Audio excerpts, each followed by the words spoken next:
So my name's Shalikah, I'm Programme Assistant at Site Gallery. So can you guys tell me a little bit about the project and what initially interested you into getting involved? Historic England put out a tender for artist spaces and galleries to make work about the High Street.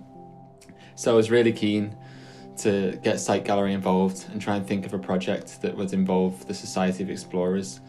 And naturally, Sheffield has a wealth of talent, so it just seemed like a really good opportunity to commission a filmmaker and to commission a poet at the same time. And I'd seen Otis perform a few times and really wanted to work with him. Alfie, the participation producer, had worked with Smart before and seen his work and recommended Smart to the project. So that's kind of how it started. So what was your initial ambitions and aims for like the visual side of the project, both Smart and Peter? We knew what the essence was, but we didn't have an idea how it would look like. It was very explorative. So I remember us initially meeting up, myself, Otis and Peter, and just having a conversation. Once Otis had developed the idea for the poetry, it then gave us a really good foundation to base the visuals on. We didn't want it to just be random. We wanted it to have some sort of essence, some sort of meaning. But yeah, I think that's what it was. Was it your first time collaborating together then, the three of you? Yeah. It was certainly the first time for me. I hadn't met Peter before. I knew about Site Gallery, and I also really loved the work that they did previously, like having grown up in Sheffield. With Otis, I think we'd met before, but we always sort of wanted to work with each other, and we were just looking for the perfect opportunity to sort of come together. So I was really surprised when Peter came to me and said, we're working with Otis. I was like, oh, yes. I've been meaning to work with him for a long time. So it was like a dream come true in that sense. I was going to say, I think the poetry is so good, and it really made me think about my experience in Sheffield. And what was your creative process like working with the Society of the Explorers? At the beginning, I was quite stuck with the theme, sort of thinking about the topic of the High Street for me. Wasn't something that sort of made me jump out of bed in the morning and sort of write new ideas down. But I sort of had to try and think about it a little bit more abstract. And I guess for me, what got my pen moving and what got me thinking was, I guess, the stage of capitalism that we're in, and I sort of then sort of looked at the High Street as this vehicle for all these other things that encompass our lives. All these other issues, that the High Street is just a sort of host for the life that goes on. So when you was working with the young people, what was the process like, with getting some of their inspiration and their input? I think for me it was about naturally seeing how the young people felt about their High Street. What we found is that everyone sort of has their own definition of the High Street, and actually what I thought was going to be a critique of the High Street turned out to be somewhat of a shining the light on the positive things about the High Street, so it made me shine the light on, and this is why I decided to do the duality of the poem, because at first I was thinking about the High Street as this dreary place. I was thinking about its derelict nature, and then I was thinking even before it was so oversaturated with people on the rat race. So I was sort of feeling very negative about it, but then the session with the young people made me think, okay, but what about the people's stories? What about the independent shops? That's somebody's life, that's somebody's business, that's somebody's idea, that's an art of sort. I feel like the poetry matches really well with the visual element of it.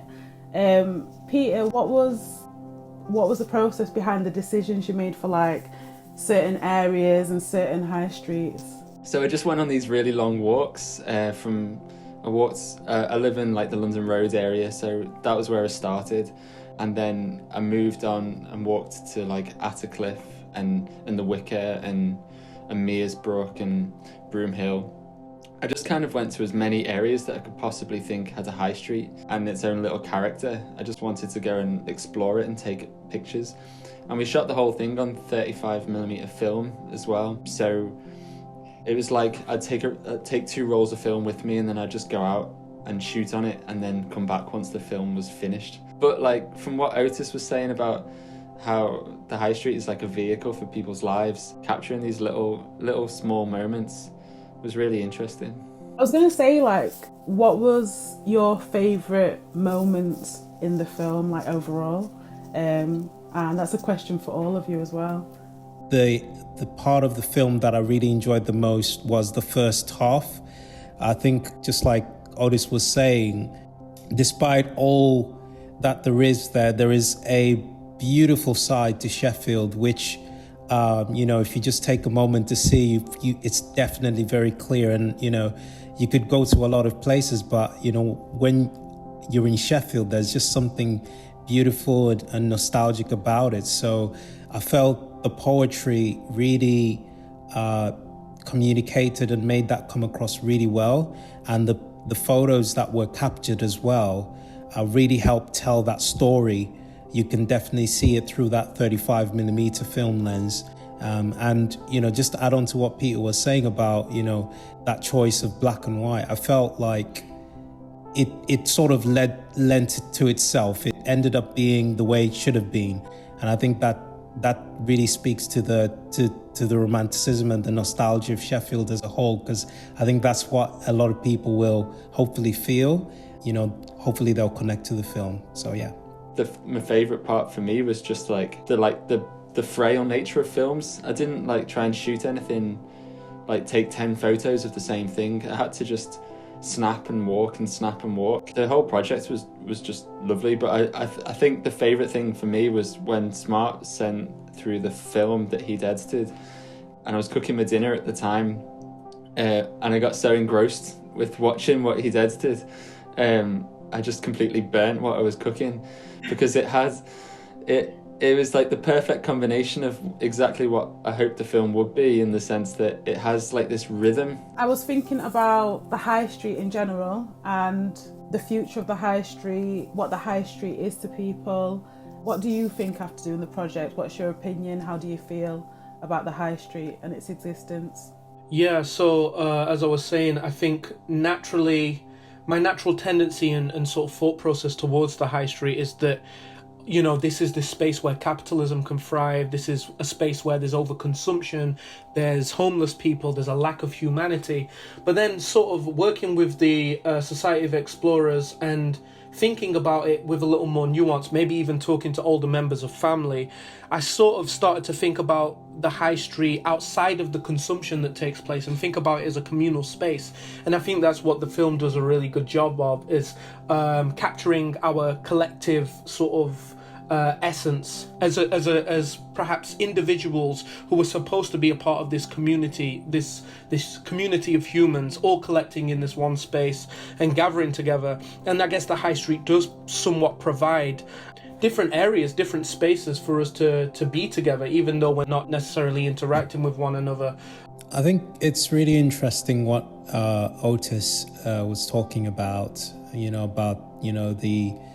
the future of the city centre almost becoming a little derelict. I think certainly the way we shop, the way we eat, the way we do things may change in some ways, but I think it will always be there, because I think we are created for connection. We are created to belong somewhere. So whether it's the pub or, whether it's, the cinema, we always want that human interaction in some shape or some form. So I think it will be there, but I think how is the question that I'm curious about. I used to work in a camera shop for years, and it was just as the internet sales was really taking off, and everyone around was saying this industry is dead and there's no way that this will continue. And it is kind of set up like that, but there's always people who want that human connection, who want to speak to a person and want to show you their photos and what they've taken and like share something with you and build a connection and place their trust in someone who's in front of them. and it's such a big part of like, you know, your life, like especially when you're younger, gaining confidence by going to restaurants and like ordering a drink in the pub for the first time, and maybe like putting a bet on with your granddad or something, you know, something like that. Like all those moments of the high street really like build your confidence and build you up as a person as well. So yeah, it'd be a real shame if that was lost. I hope you can, like, you know, show this to a lot of people and a lot of people see it, especially people from Sheffield.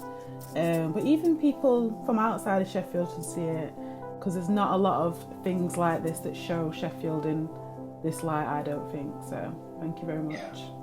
And just before we go, I just want to, you know, finish it off by just saying thank you to like Historic England. I think it's important that different cities do this as an exercise to sort of capture the essence of their own cities and capture where their cities are going and where their high streets are going. And I think so it's been really refreshing to see a project like this, and it's been really amazing to be part of something, an initiative like this that, you know, enlists creatives, poets, different people to come together with the city, the high street at the heart of that. So I think, thank you, Historic England, and thank you, Site Gallery.